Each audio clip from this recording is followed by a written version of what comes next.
अस्सलाम वालेकुम students. First year का चैप्टर नंबर 2 है experimental techniques in chemistry. Experimental techniques को स्टडी करने से पहले हमें इस चीज़ को जानना ज़रूरी है कि एक्सपेरिमेंटल टेक्निक्स किस केमिस्ट्री की ब्रांच का हिस्सा है। वो है analytical chemistry. What is analytical chemistry? The branch of chemistry which deal with the chemical characterization, qualitative and quantitative analysis of a compound is called analytical chemistry. Chemistry की वो branch जिसमें हम किसी भी सब्सटेंस की केमिकल करेक्टराइजेशन करेंगे। Chemical characterisation से क्या मुराद है? उसका qualitative and quantitative analysis. Qualitative का मतलब होता है क्या चीज़ प्रेजेंट है, और क्वांटिटेटिव का मतलब होता है कितनी प्रेजेंट है। इसकी घर में एक सादा सा मिसाल दी जा सकती है, अगर केमिस्ट्री से हटकर मिसाल दी जाए। वो ये है कि जैसे कि आप घर में बिरयानी को पकाते हैं, तो उसमें जब वो पक जाती है आपको वाज़ह तौर पर नज़र आ रहा होता है वो बिरयानी है। That is the qualitative analysis. उसमें आपने कितने चावल डाले, कितने गोश्त शामिल किया, वो क्या है, उसका क्वांटिटेटिव एनालिसिस है।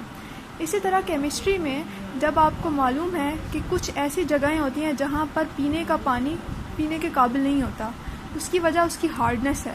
अब जो पानी की में अंदर जो हार्डनेस है वाटर की, वो होती है कैल्शियम और मैग्नीशियम के सॉल्ट्स की वजह से। तो कैल्शियम और मैग्नीशियम के सॉल्ट्स कितने प्रेजेंट हैं, उसकी मिकदार कितनी है किस जगह पर, वो हम स्टडी करते हैं एनालिटिकल केमिस्ट्री में। क्वालिटेटिव एनालिसिस की मिसाल हम यूँ भी ले सकते हैं, वो तमाम चीज़ें जो कि हम अपने 5 सेंस ऑर्गन से ऑब्जर्व करते हैं, यानी 5 हिस्से, सूंघने की हिस्स, चखने की हिस्स, या आप लोग पढ़ ही चुके हैं। जो 5 सेंसेस है हमारी, उसके थ्रू जो चीज़ हम ऑब्जर्व करेंगे वो क्या है, क्वालिटेटिव एनालिसिस। अब हम किसी भी चीज़ का जब हम करते हैं क्वांटिटेटिव एनालिसिस, उसके स्टेप क्या होते हैं? सबसे पहले obtaining a sample for analysis, यानी जो चीज़ जिसको आपने एनालाइज करना है उसका आप सैंपल यानी उसकी थोड़ी सी मिकदार लेंगे। Separation of the desired constituent, और जो चीज़ आपको रिक्वायर्ड है उसको अलहदा करेंगे। Measurement and calculation of result, फिर एंड में जो आपने मेजरमेंट की हैं, जो कैलकुलेट किया है, उसका रिज़ल्ट आपके पास होना चाहिए, और ड्राइंग कंक्लूजन फ्रॉम रिज़ल्ट, और जो कैलकुलेशन की है उससे आप कोई ना कोई नतीजा अखज़ कर सकें।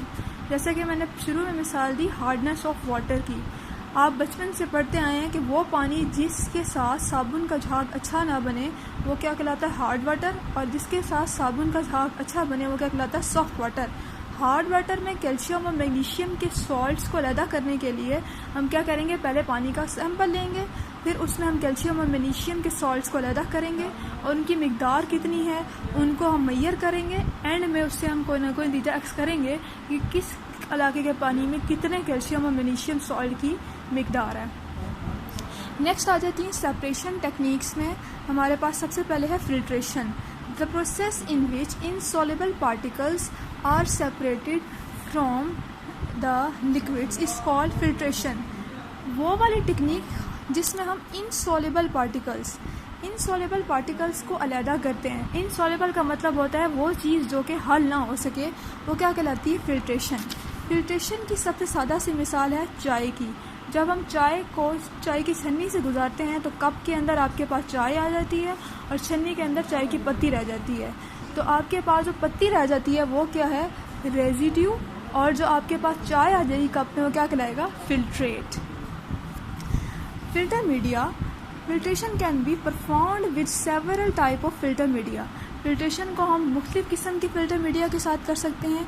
ये किस पर डिपेंड करता है, nature of precipitate and other factors dictate which filter medium must be used.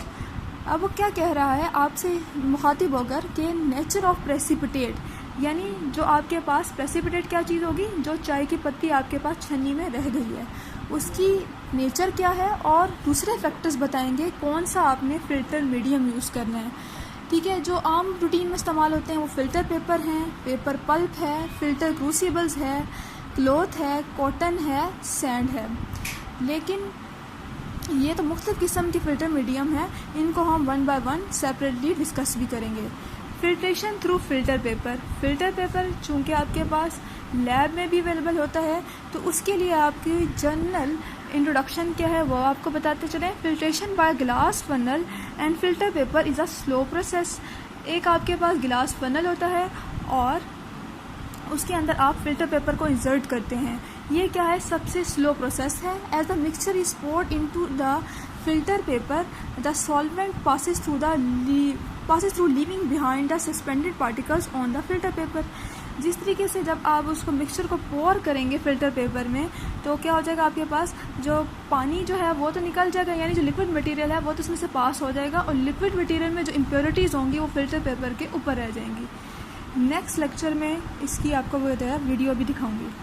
Filter papers are available in various porosities which pore size is to be use depend upon the size of the particle in the filter paper.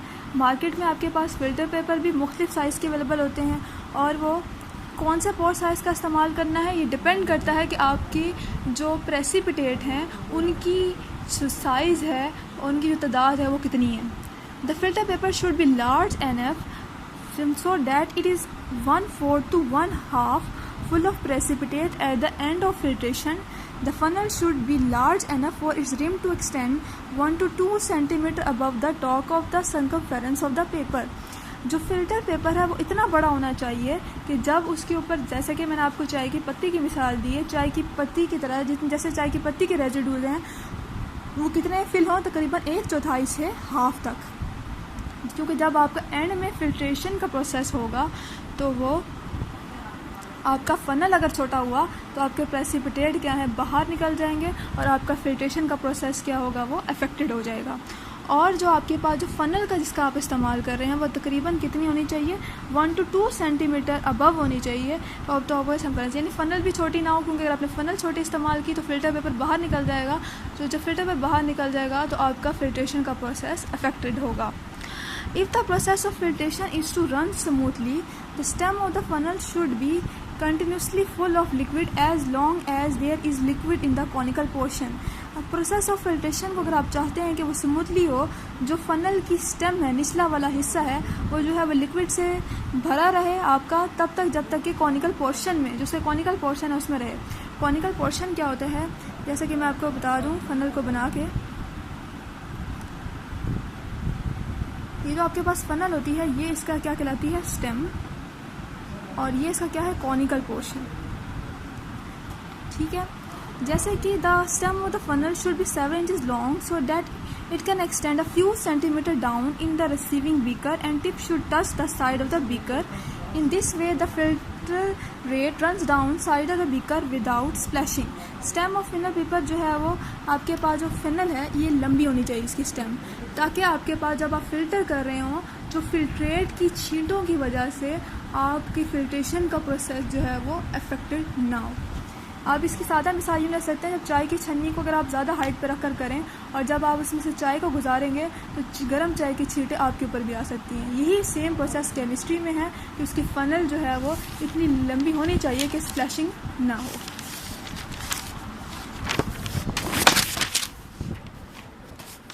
इसको इस diagram में show भी किया गया है, आप इसको देख सकते हैं कि किस तरीके से आपने करना है। Folding of filter paper. The folding of filter paper should be kept in mind following points. यानी फिल्टर पेपर को फोल्ड करते हुए आपको फॉलोइंग पॉइंट्स को अपने दिमाग में रखना चाहिए। The filter paper should B folded twice. जिस तरीके से यहाँ पर आपको शो किया गया है, फिल्टर पेपर को 2 दफ़ा आपने फोल्ड करना है। The first fold should be along the diameter of the paper. First fold जो है वो आपका डायमीटर के अलोंग होना चाहिए। सेकेंड फोल्ड जो है वो आपका जो है वो इस तरह होना चाहिए कि उसकी जो एज है वो आपस में मीट ना करें, जैसा कि इस स्टेप में शो किया गया है। ये आपका first step, second step, third, fourth and then इसको इंसर्ट कर दिया आपने फनल में। ये क्या है, आपकी फनल है। The paper should be open on slightly larger section. Paper को आपने ओपन करना है लार्जर सेक्शन में। This provides a cone with 3 fold thickness half way. इससे आपके पास एक कॉन बन जाएगी जिसके 3 fold होंगे एक तरफ और एक फोल्ड क्या होगा, एक तरफ होगा। तो आपके पास thickness half way around and apex angle is slightly greater than 60 degree, और जिसका एपेक्स एंगल है वो कितना होना चाहिए, 60 डिग्री से थोड़ा सा ज़्यादा। ये आपका जो एपेक्स एंगल है 60 डिग्री से ज़्यादा, ये आपसे MCQs में भी पूछ सकते हैं। The paper may be inserted into 60 degree funnel moistened with water and firmly press down. और जो आपका पेपर है वो तकरीबन 60 डिग्री फनल में डालेंगे, पानी के साथ गीला होना चाहिए और उसको प्रेस होना चाहिए। नेक्स्ट हम नेक्स्ट वीडियो में डिस्कस करेंगे।